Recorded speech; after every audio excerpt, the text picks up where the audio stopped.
My friend, are you from the United States of America? Or are you from Israel? It doesn't matter. Both of them like Israel. I like Israel. You know who doesn't like Israel? Iraq, Iran, Afghanistan, Palestine, Syria, Egypt. They don't like Israel. Well, they have something coming for them. The Israeli Merkava tank. Yes, a very strong tank, taking down anything in its path, trailing through the desert, destroying anything in its wake. Now imagine this Merkava tank destroying the Israeli enemies, while I, the Estonian soldier, will play you something from Israel. Yes, I can shoot gun poo-poo, but I can also make sound come out of the music box. Here is my music box. The soundtrack of the Oh fuck, I hit my toe, shit, If I had the Israeli Merkava tank, I would destroy this table. Now, the soundtrack of the Israeli Merkava tank.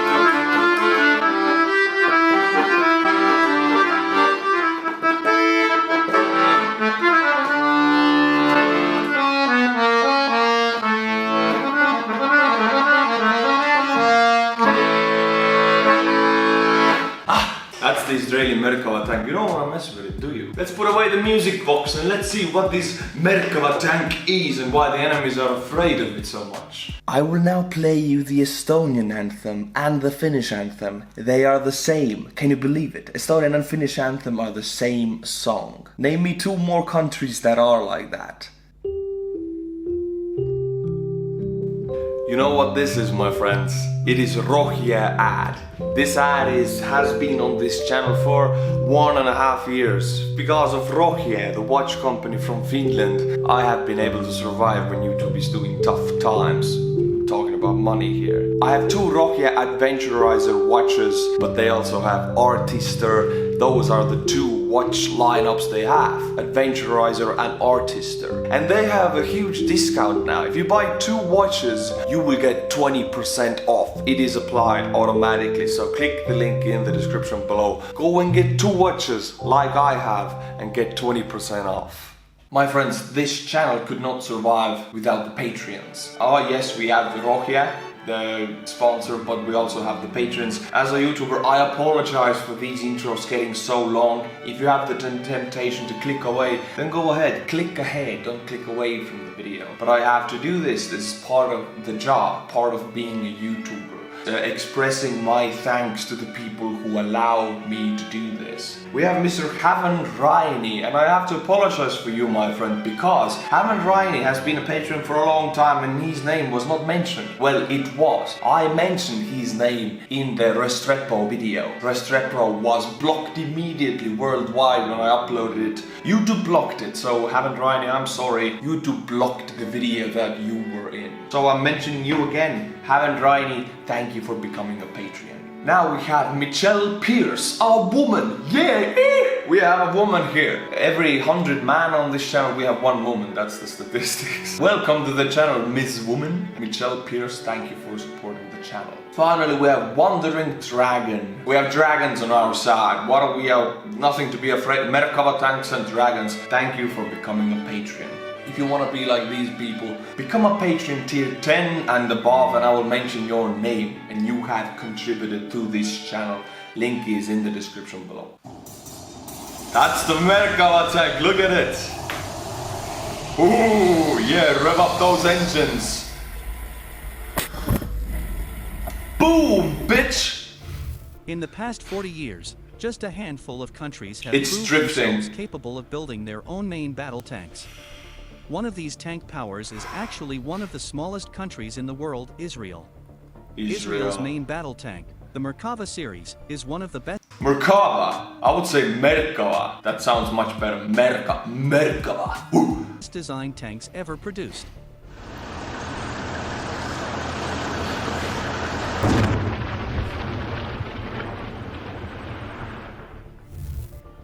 Israel's independence in 1948 saw the formation of the Israeli Defense Forces, and the IDF cobbled together a modest, ramshackle tank force to repel attacks from neighboring Arab countries. By the 1956 war the situation had improved considerably, and by 1967 Israel's armored corps basically won the Six-Day War with a blitz across the Sinai Peninsula. Yeah, it's great. Every time I look at a history video about Israel, the country formed 1948, they are like a wonder kid. Everybody around them hates them, but they are so good at war. They really are. If you look at Six-Day War or the first Israel-Arab war, they always won with odds stacked against them. I have to salute the Israelis, they're really good. And also, Israelis have a mandatory military service like Estonians, only Israelis also have it, I think, for women. In Estonia, if you're a man, you have to go. In Israel, I think women also have to go. So you don't want to mess with the Israelis. One tough people. Jewish people, one tough people. Salute. Into the Golan Heights. L'chaim! I wanted to say l'chaim. American M48 and British Centurion tanks crushed the opposition and brought a quick end to the war.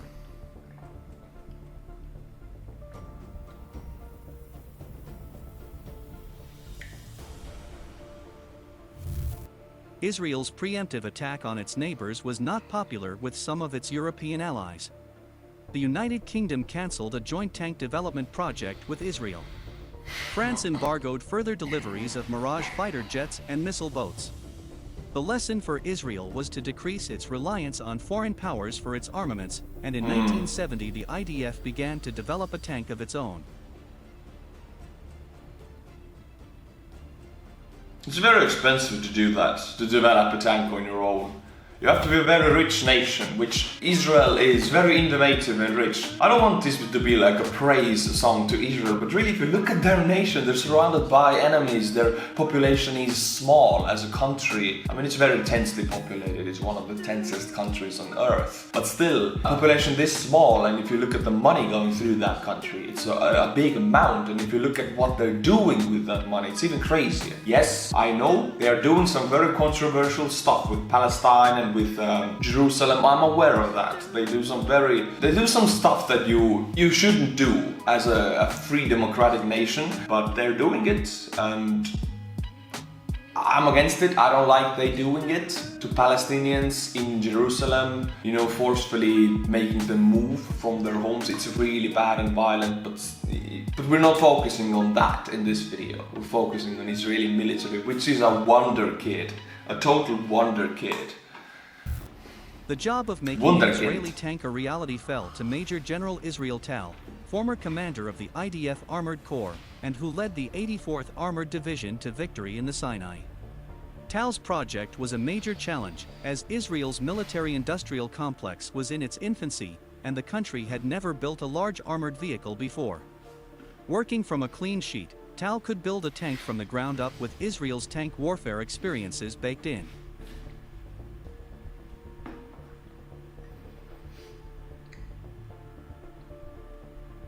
Starting from the zero. Three attributes define a modern tank: firepower, the main gun; mobility, speed and cross-country operation; and protection, armor. Yeah. Some tank building countries emphasize one or two attributes over the other. In Israel's case, Tal prioritized protection over all else. Israel's small size meant that it felt even modest wartime deaths acutely, and an emphasis on protection would keep... Okay, that is a good point. Their small size means that even small losses are big losses. That's why their tank needs to focus on protection. I agree with this, totally. Losing one tank crew for Israel means much more than losing one tank crew for Arab coalition. 5 countries stacked against Israel who have many more tank crews. So, yeah, the right emphasis, I think. Personnel losses down.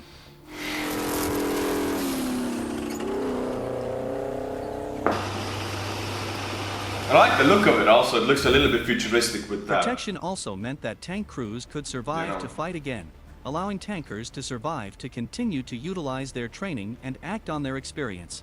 Yeah. The Israeli tank would next prioritize firepower because, survival aside, the only way to win a war was to destroy enemy tanks. Mobility was last as a small country. Israel was not. Enemy tanks usually mean Soviet tanks, I think. The Arab coalition, as much as I know, mostly fought with Soviet equipment. Yeah? Soviet fighters, MiGs. I mean, Soviet tanks. Yeah, I think they had all Soviet weaponry. The Soviet Union sold a lot of weaponry to them. So Israel basically had to make a weapon against Soviet weaponry. That's why US is its ally. US is doing the same thing throughout the Cold War, so safest choice for Israel, I guess, is to buy weapons from USA or just make them on their own. Not likely to fight long campaigns over great distances.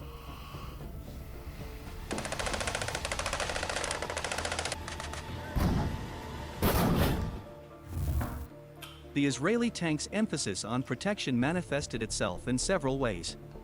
The tank featured thick-spaced armor of a local design, and the hull and turret were designed with sharp angles meant to increase armor thickness through sloping. This gave the tank a sleek, futuristic look. Yeah, it is. It looks a little bit like Cybertruck styling for me. Not 90-degree angles, but a little bit 45-degree angle turret, for example, on top of it, like that, making a pyramid almost. Looks futuristic. Looks Cybertruckish. With tank convention, the engine and transmission were located in the front of the tank, giving the crew extra protection if an anti-tank round penetrated the frontal armor.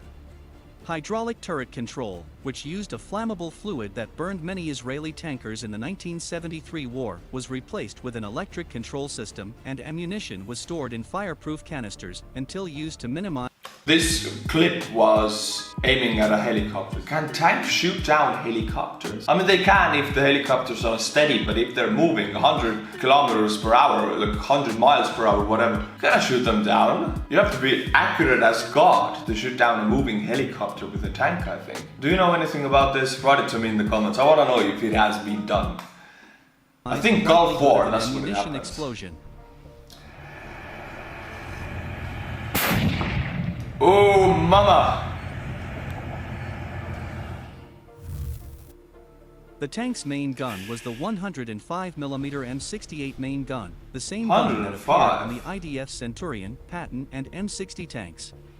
The tank. Okay, 105 is relatively smaller than the Abrams 120. It is kind of a lot smaller, actually. Its penetration power is also a lot weaker, but as they said, their main emphasis is protection, not the main gun. Main gun is second emphasis. I would choose the 120. Carried 62 rounds for the main gun, slightly above average, to ensure the tank could fight through ammunition supply shortages. The tank had 3 machine guns, including one coaxial 7.62mm machine gun paired with the main gun, and an additional 12.7 and 7.62mm machine guns up top for the commander and loader. 7.62, hey, we use the same one. Infantry, soft-skin vehicles, and anti-tank missile teams, such as the At-3 Sagar crews that took a heavy toll in the 1973 Yom Kippur War. A burst of machine gun fire over the heads of a missile operator could throw a command-operated anti-tank missile off course, saving a tank and its crew.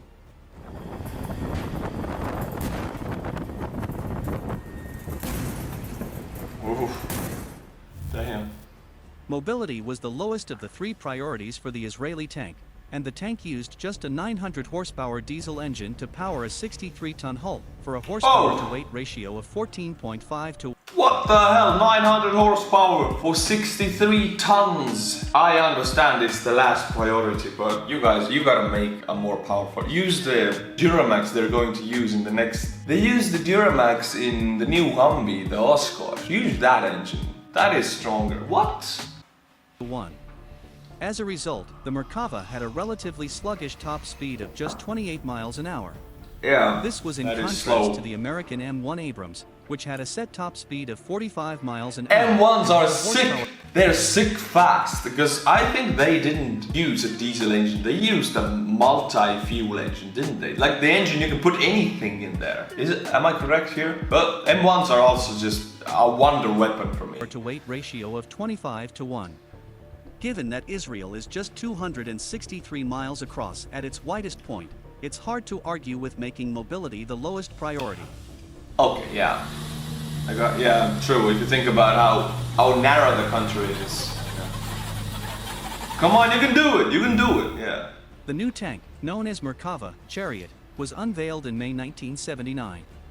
The tank was unlike anything fielded by other armies, particularly the United States and the Soviet Union. The Merkava first saw action in 1982, when it fought Soviet-made Syrian T-72 tanks in the Bekaa Valley. Merkavas destroyed several T-72s at ranges of up to 4,000 meters, without loss to a single T-72.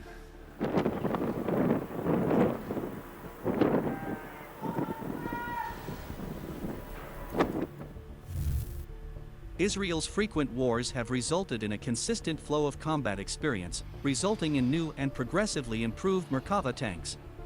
The current tank, Merkava 4, retains the Merkava I's design priorities and incorporates a newly redesigned turret, explosive reactive armor and modular passive armor for quicker battle damage repair. Yeah, explosive reactive armor is what you need nowadays, definitely. That armor is, if an RPG is... The grenade is flying your way, RPG missile, then I think how it works is it explodes, your armor explodes to make the RPG grenade explode like a few feet away from your tank. So that, yeah, you get hit with the explosion, but it doesn't do anything to you. If the RPG goes straight into the tank, boom, it's very bad. But if the active armor activates a few feet before the RPG hits, it explodes the propellant a few feet away. That saves the entire crew and the entire tank. Now, I'm not saying the Merkava cannot take the RPG's direct hit. I think it can, many hits, but still it damages the technical instruments on it, the night vision, the accuracy instruments. So the active armor actually keeps your tank safe from almost anything. So yeah, I think it's very necessary nowadays to have this. It mounts a larger 120mm main gun with 58 rounds. Yeah, 120, baby! Missile, 18 more rounds than the M1A2 Abrams with a similar gun. Good. It has a larger 1,500 horsepower engine, bringing the horsepower to weight ratio up to 23.8 to 1. Everything has improved, exactly as I wanted it to.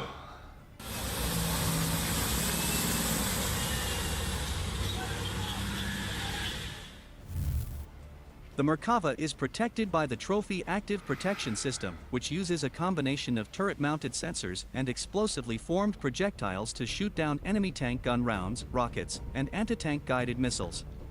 The Trophy is combat-proven, having saved several Merkava 4 tanks and their crews from anti-tank weapons fielded by Hamas in 2014's Operation Protective Edge in the Gaza Strip.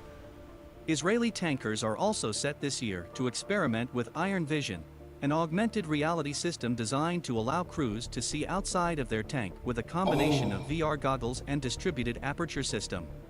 Yeah, distributed aperture system. They are filled with sensors and cameras that see outside of the tank. These cameras can be damaged really easily. Even if you shoot at them with a 9mm, they will break. That's why they need active armor to not allow RPGs to destroy the outside layer of the tank, because that is filled with expensive technology. That's why you need the active armor.